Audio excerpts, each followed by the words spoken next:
warahmatullahi wabarakatuh. Bismillahirrahmanirrahim. Alhamdulillahirabbil alamin.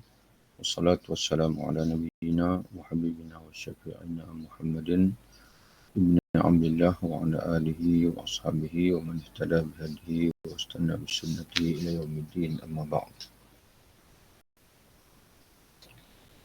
Tajuk kita pada hari ini masih lagi dalam wasail atau wasilah tazkiyah yang ke-8, iaitu zikrul maut, mengingati mati. Zikrul maut wa qasrul amal, mengingati mati dan juga memendekkan angan-angan. Jadi tajuk kita pada hari ini, jalan merealisasikan mengingat kematian. Jalan untuk kita bayanut tariq fi tahqiq zikrul maut, menjelaskan jalan bagi mencapai maksud mengingati kematian. Jalannya ialah dengan mengosongkan hati dari segala sesuatu kecuali zikrul maut, mengingati kematian yang ada di hadapan. Yang di hadapan kita adalah kematian. Tak dapat kita lari lah. Kita pasti akan bertembung dengan kematian. Jadi kita, kata dia, kita berada bersendirian, mengosongkan hati, dan kita cuba menghadirkan kematian yang mana berada di hadapan kita.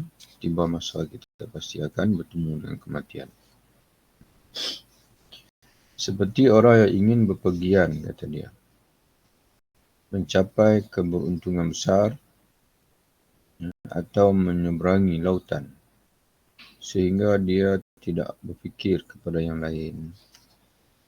Dia sama seperti orang yang terpaksa untuk menempuh perjalanan atau merentasi lautan, di mana oleh kerana dia terpaksa menempuh perjalanan, maka itulah yang sentiasa menjadi perhatiannya. Persiapan, bekalan, apa yang perlu dibawa dan sebagainya, kerana dia tak dapat mengelak daripada bepergian ataupun bermusafir. Dia pasti akan membuat bekalan, persiapan untuk menempuh musafir tersebut, kerana musafir itu adalah musafir yang terpaksa dilintasinya, dilaluinya. Cuma di sini kalau tengok pada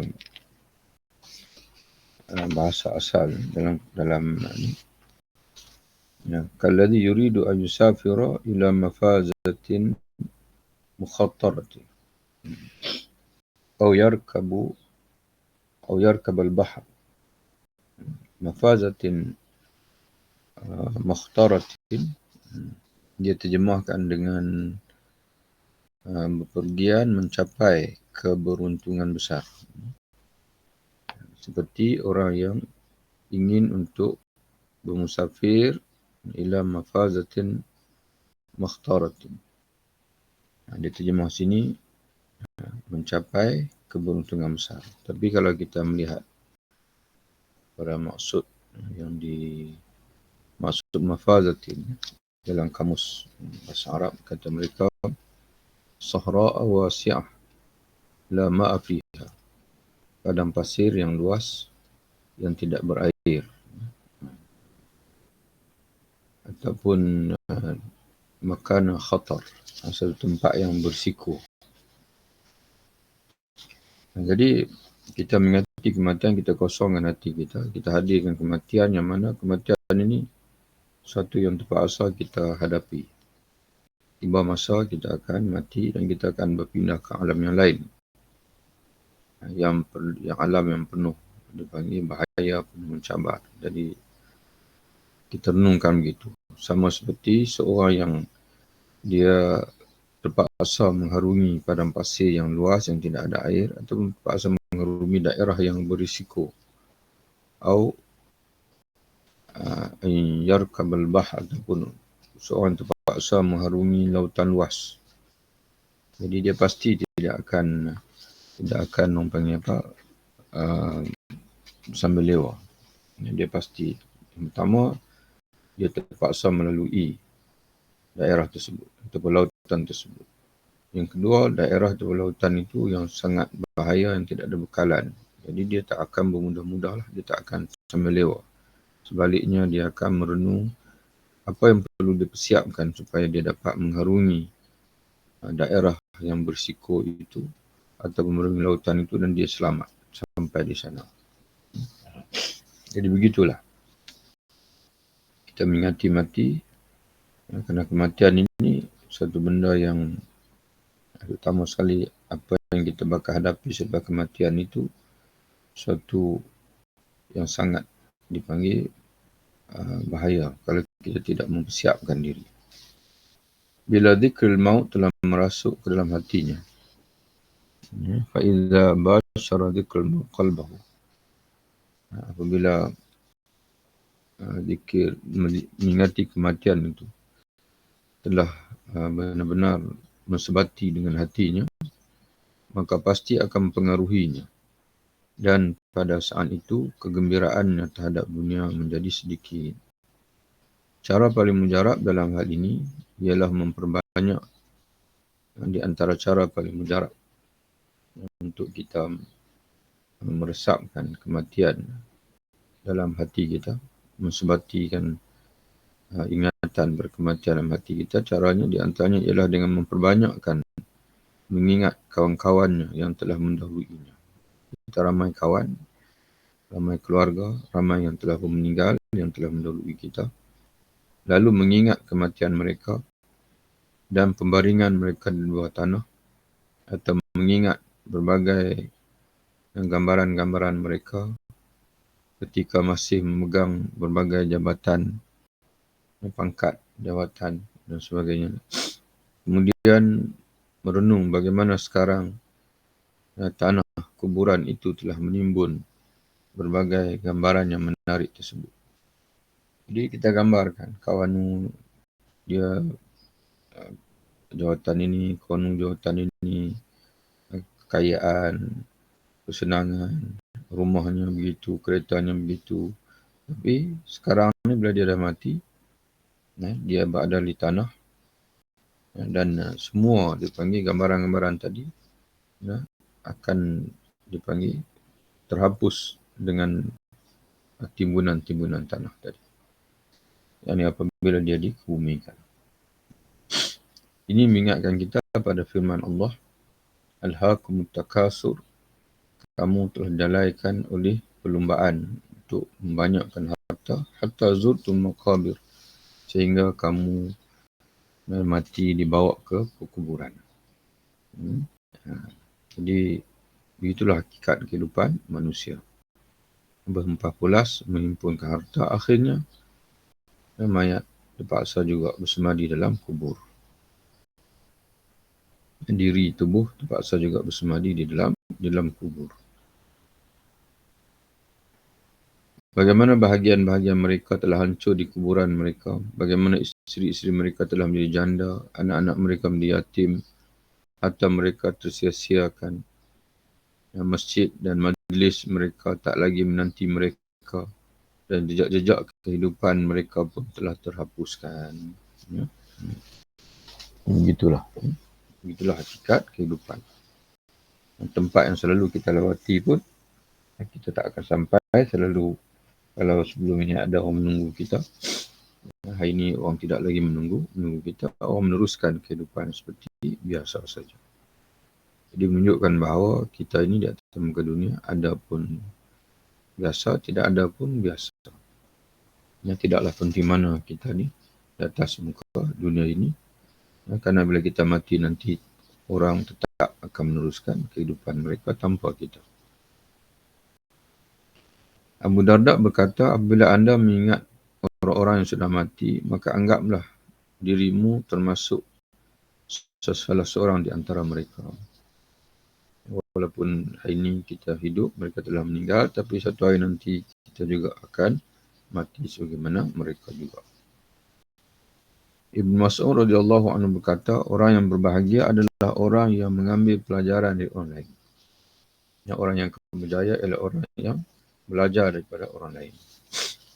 Ibnu Umar bin Abdul Aziz berkata, tidakkah kalian melihat bahawa kalian setiap hari menyiapkan orang yang pergi dan pulang kepada Allah? Bahasa Arabnya, ala tarawna annakum tujahizuna kulla yawmin ghadiyan raihan ilallah. Tidakkah kamu perhatikan bahawa kamu setiap hari mempersiapkan jenazah atau mayat? Sama ada yang mati pada waktu pagi ataupun yang mati pada waktu petang, untuk kamu hantar ke alam berikutnya untuk dia bertemu dengan Allah Subhanahu wa Ta'ala.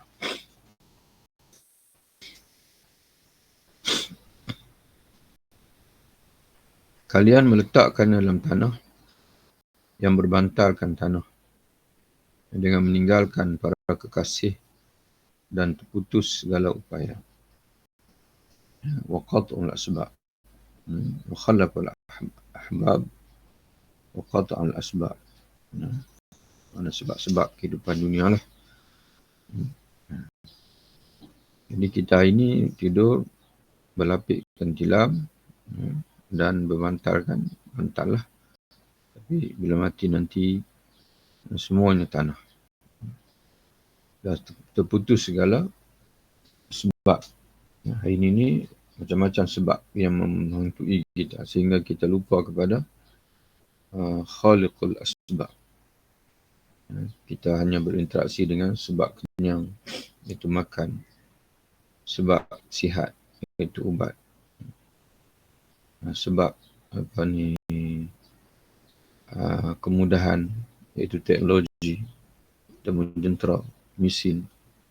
Dan kita lupa, kita dilalaikan dengan sebab-sebab ni, sehingga kita lupa kepada musabbibul asbab ataupun khaliqul asbab, iaitu Allah Subhanahu wa Ta'ala. Tapi bila kita mati nanti, makanan pun tidak ada, rumah pun sudah tidak ada, kenderaan pun sudah tidak ada. Pada ketika itu kita bergantung penuh kepada Allah Subhanahu wa Ta'ala. Sebab itu Allah menyebutkan Malik Yaumiddin, Tuhan yang memiliki hari pembalasan. Di dunia ini dia sendiri mentakdirkan bahawasanya manusia ini boleh memiliki. Bila di akhirat nanti tidak ada manusia yang memiliki lagi. Hanya Allah saja yang menjadi raja, yang menguasai, yang memiliki. Jadi orang yang diberi oleh Allah saja yang akan memiliki sesuatu. Kalau tidak, dia tidak akan memiliki apa-apa lagi, jika tidak dikurniakan oleh Allah di sana. Terus menerus menghadirkan fikiran-fikiran tersebut dan yang semisal, yang seumpamanya, di samping masuk ke dalam kuburan, mana kita membawa, dia panggil khayalan kita ataupun renungan kita sehingga masuk dalam kubur itu sendiri dan menyaksikan orang-orang yang sakit. Bukan. Seterusnya menghadirkan fikiran tersebut dan yang semisal dengannya. Okey, di samping masuk dalam kuburan.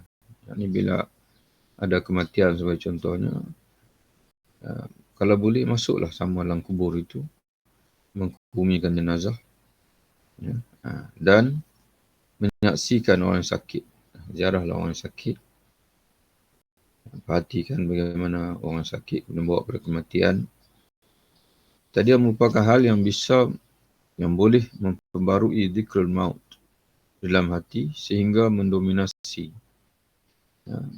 hati kita dan akhirnya menjadi perhatian utamanya, perhatian utama hati. Dan pada saat itulah ia nyaris telah siap dan terhindar dari kampung tipu daya, iaitu dunia. Mana nyaris maknanya hampir membuat persiapan lah, sempurna persiapannya, kerana adalah hatinya itu dipanggil kematian telah mendominasi, menguasai, sehingga akan perhatiannya menumpu kepada persiapan untuk menghadapi kematian. Jika tidak, maka zahir hati dan manisnya lisan tidak lagi banyak berguna dalam memperingatkan. Jadi sekadar tazkirah, sekadar mendengar kata-kata hikmah, tentang mengingati mati, itu semua tidak akan memberi kesan kalau kita tidak menzahirkan dalam bentuk aksi, action, perbuatan, penghayatan. Jika hatinya merasa senang dengan sesuatu dari dunia, maka ia harus segera ingat bahawa ia pasti berpisah darinya, dari dunia. Pada satu hari, Ibnu Muti' melihat, memandangi rumahnya. Ibnu Muti' iaitu Abdullah bin Muti', seorang tabi'in. Salah seorang yang membela Abdullah bin Zubair. Ketika Abdullah bin Zubair mengharungi peperangan dengan Bani Umayyah, dia salah seorang pendukung Abdullah bin Zubair. Ayahnya adalah seorang sahabat yang bernama Muti' bin Al-Aswad. Dan dia meninggal tahun 73 Hijrah dalam satu peperangan. Jadi kata dia, ketika dia memandang rumahnya, lalu mengkagumi keindahannya, kemudian dia menangis. Sambil berkata, demi Allah, kalau bukan kerana kematian, nescaya aku merasa senang terhadapmu. Yang dia kata dekat rumah dia lah. Rumah. Mana kalau bukan kerana kematian, nescaya aku selesa denganmu. Dan seandainya bukan kerana kita akan berada di dalam himpitan kubur, nescaya kami akan merasa senang kepada dunia. Kemudian ia menangis dengan keras sehingga suaranya terdengar. Jadi kalau tidak mengingatkan himpitan kubur, nanti akan masuk dalam kubur, kita akan dikebumikan, akan berserangan dalam kubur. Dan jika kita tidak bersiapkan diri dengan iman dan amal soleh, kubur itu akan menghimpit kita. Dan maka kalau tidak ingatkan itu, kata dia, kami sendiri, walaupun hidup pada zaman yang hampir dengan zaman sahabat, kami sendiri pun akan terbuai dengan dunia. Dia masuk tajuk berikutnya, iaitu qasrul amal, pendek angan-angan. Rasulullah SAW bersabda kepada Abdullah bin Umar radhiyallahu anhu, "Idza asbahta fala tuhaddits nafsaka bil masa, wa idza amsayta fala tuhaddits nafsaka bis sabah." Bila kamu berada pada waktu pagi, maka janganlah kamu mengangankan petang hari. Bila kamu masuki waktu petang, maka janganlah kamu mengangankan esok hari, pagi besoknya. Ataupun pagi besoknya. Dan manfaatkan kehidupanmu yang sedia ada untuk kematian. Dan manfaatkan sihatmu sebelum datang masa sakitmu. Kerana sesungguhnya kamu, wahai Abdullah, tidak mengetahui apa namamu besok. Masmuka ghadan.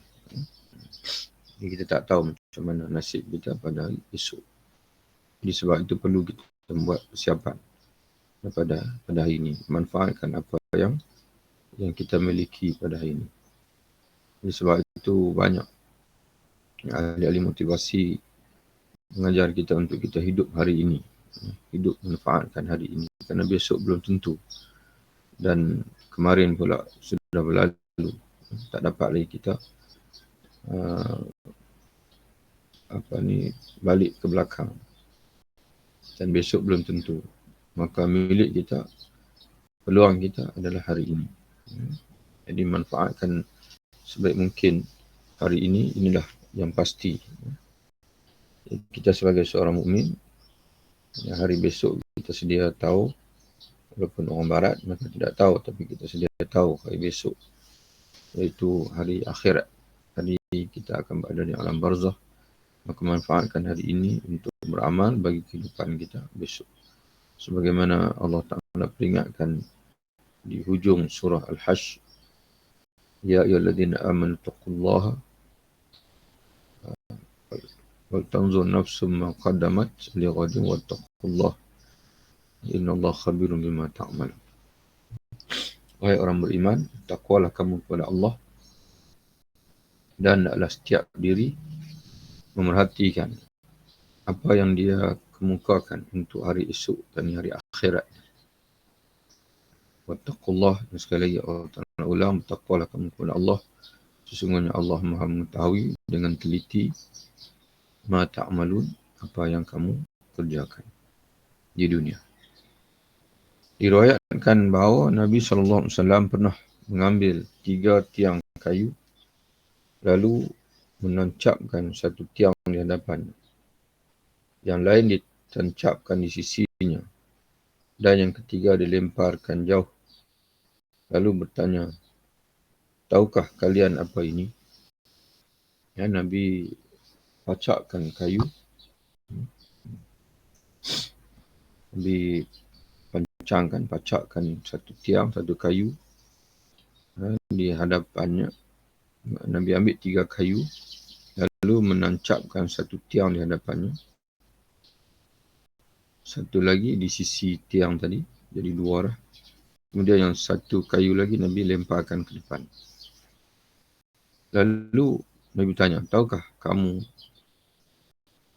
apa maksud daripada tiang-tiang ni? Para sahabat menjawab, Allah dan Rasulnya yang lebih mengetahui. Nabi SAW bersabda, ini adalah manusia. Ya, Nabi pacak tiang ni. Ya, tiang. Ini tiang. Ini manusia kata Nabi. Dan yang ini ajal. Tiang di sebelah ni adalah ajal. Sedangkan yang itu, mana yang Nabi, yang satu lagi yang Nabi lontarkan ke depan. Ke depan. Itu adalah angan-angan katanya. Yang digapai, yang ingin digapai oleh anak Adam, tapi ajal membuyarnya, membuyarkan angan-angan itu. Mana? Dipanggil kata apa ajal dalam bahasa Arabnya yakhtaliju ajal, yakhtalijul al-ajal, ya, mana merenggak intaza, yakhtalaja intaza, ajal merentak. Jadi di depan dia itu adalah angan-angan, kayu di depan. Nabi lemparkan di depan tu angan-angan. 2 kayu yang ringan, satu manusia, satu ajal. Jadi manusia nampak kayu di depan, angan-angan. Tapi dia lupa dan berselisih dengan dia itu, beriringan dengan itu ajal. Sebelum dia sempat mencapai kayu di depan, iaitu angan-angan, maka kematian akan mengambil dia dulu. Itu mana ikhtalaja. Intaza', kematian akan merentak dia. Kematian akan merentak dia. Jadi belum sempat dia mencapai angan-angan, dia sudah mati.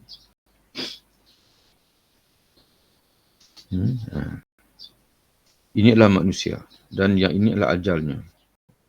Mana kayu yang di sebelah, yang dipacak di sebelah kayu satu lagi itu adalah ajalnya. Sedang yang itu, yang Nabi lempar ke depan itu angan-angan yang ingin dicapai Adam. Tetapi ajal, intaza'ahu. Ini kena tambah sikit lah. Ya, kata dalam bahasa Arabnya, yakhtalijuhu al-ajalu dunal amal. Ajal telah merentak dia, meragut dia, dunal amal, sebelum dia mencapai angan-angan itu. Tapi ajal merentapnya sebelum dia mencapai angan-angan. Itu maksudnya. Nabi bersabda lagi, Mathalu ibni Adam wa ila jambihi tis'un wa tis'una maniyatan, bukan muniyatan. Maniyatan. Mufrad pada al-manaya. In akhta'athu al-manaya waqa'a fil haram. Perumpamaan anak Adam, kata Nabi, di sisinya ada 99 kematian. Ini dipanggil asbab kematian. Jika luput dari beberapa kematian, ya, in akhta'atul manaya, ia pasti jatuh dalam ketuaan, yang akhirnya ketuaan itu membawa kepada kematian juga. Jadi ada orang panjang umur. Kita ni dikeliling kita ini penuh dengan sebab kematian. Sakit, aksiden, macam-macam lah. Terjatuh, dipanggil darah tinggi, kencing manis. Banyak sebab kematian. Jadi ada orang dia begitu jaga tubuh dia. Dan dia dapatlah mengelak daripada sebab-sebab kematian, tapi waqa fil haram. Tapi akhirnya dia tetap akan jatuh dalam ketuaan, di mana ketuaan itu adalah merupakan salah satu daripada sebab kematian. Diriwayatkan oleh Imam Tirmizi dan ia berkata hadis hasan. Ibn Mas'ud radhiyallahu anhu berkata, orang ini dan berapa kematian yang ada di sekitarnya berjalan kepadanya. Ketuaan berada di belakang kematian, sedangkan angan-angan berada di belakang ketuaan. Tetapi ia masih tetap berangan-angan sementara kematian tersebut berjalan kepadanya. Maka siapa yang lebih cepat, ia akan mengambilnya. Mana jika sekiranya dia tak sempat tua, maka dia akan bertemu kematian lah. Tetapi jika luput darinya beberapa kematian, maknanya kalaulah sebab kematian tidak datang kepada dia kerana dia ni ditakdirkan banyak umur, pasti terbunuh oleh ketuaan. Seraya menanti ajal. Mana bila tua saja memang menanti ajal lah. Allah Mas'ud berkata, Rasulullah membuat garis segi 4 kepada kami. Dan membuat satu garis di tengahnya. Lalu membuat beberapa garis di sampingnya. Dan satu garis di luar. Seraya berkata, tahukah apa ini? Kami menjawab, Allah dan Rasulnya lebih mengetahui. Nabi SAW bersabda, ini adalah manusia, yang terhadap garis di tengah. Dan ini adalah ajal yang mengitarinya. Ini sebab-sebab ajal. Ya. Sedangkan pengadang-pengadang ini, yang terhadap garis-garis yang ada sekitarnya, menerkamnya. Jika luput dari yang satu, maka yang lain akan menerkamnya. Sedang yang itu, mana garis yang Nabi garis keluar, adalah angan-angan. Kena pindah lah. Ini bukan ajal. Adalah angan-angan. Ini silap terjemahan lah. Wazalikal amal. Yang itu adalah, yang ni garis yang keluar itu adalah angan-angan. Jadi,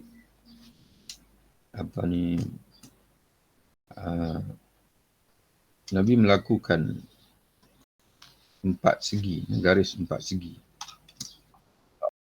Kotak 4 segi. Okay. Kalau boleh kita gariskan. Kotak 4 segi, itulah tak nampak.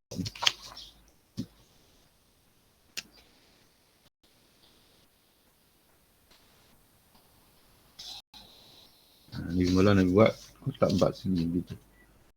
Kotak 4 segi. Kemudian Nabi lakukan garis. Satu garis yang melepasi luaran. Okay, satu garis ni yang melepasi luar. Mana luar? Mana melepasi kotak. Garis yang melepasi kotak ini adalah dipanggil angan-angan. Adapun kotak itu sendiri adalah dipanggil sebab-sebab kematian. Kiri kanan. Yang melingkungi manusia ni sebab-sebab kematian. Ke mana arah manusia pergi pun, pasti manusia akan bertemu dengan kematian. Tapi garis angan-angan itu panjang. Melepasi dia panggil sempadan garis sebab-sebab kematian itu. Itu yang manusia lupa. Angan-angan dia jauh ke hadapan. Tapi dia lupa bahasanya ajal dia sudah pasti. Jadi dalam proses dia mengejar angan-angan itu, dia akan bertemu dengan kematian. Jadi dia mati sebelum dia mencapai angan-angan. Begitulah mudah-mudahan dimaksud oleh Nabi SAW. Anas berkata, Rasulullah bersabda, Yahrumu bnu Adam wa yabqa ma'u isnan al-hirsu wal amal. Anak Adam menjadi tua. Yahrumu bnu Adam. Anak Adam menjadi tua. Dan dua hal tetap yabqa ma'hu, tetap bersama, yakni tidak pernah tua. Kekal. Menjadi tua dalam keadaan dua dipanggil sikap ini akan terus bersamanya, iaitu al-hirsu, tamak, gelojoh, wal amal, dan juga panjang angan. Diriwayatkan oleh Muslim dan Abu Dunya dengan sanad yang sahih. Jadi manusia ini walaupun dah tua pun angan-angan dia tak pernah tua. Dan al-hirs, tamak dia pun tak pernah tua juga. Gelojohnya pun tak pernah tua. Dalam riwayat yang lain, Nabi bersabda, wa tashubbu ma'hu isnan al-hirsu 'alal mal wal hirsu 'alal umr. Sambungan berhadis tadilah. Anak Adam menjadi tua. Sekali pun begitu, tashubbu ma'hu isnan, dan menjadi besar bersamanya dua hal. Yang ini pun tuan-tuan kena pindah jugalah. Tashubbu makna remaja. Nama remaja bersamanya dua. Walaupun dia tua, tapi ada dua sikap yang mana akan kekal remaja. Yang akan kekal remaja.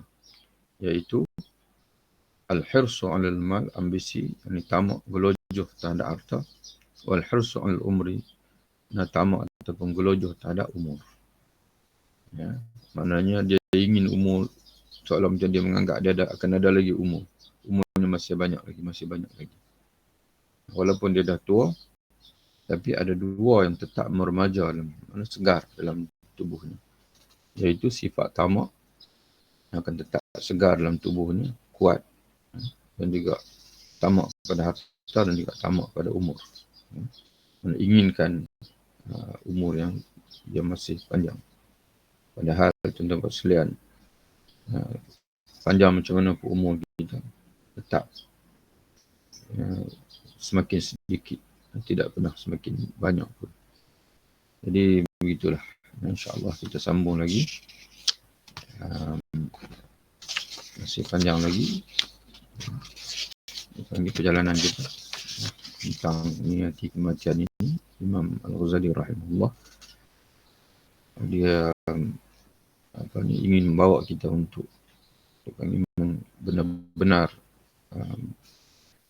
serasi atau benar-benar menghayati kematian. Wallahu a'lam bishawab. Assalamualaikum warahmatullahi wabarakatuh. Jumpa lagi insyaAllah.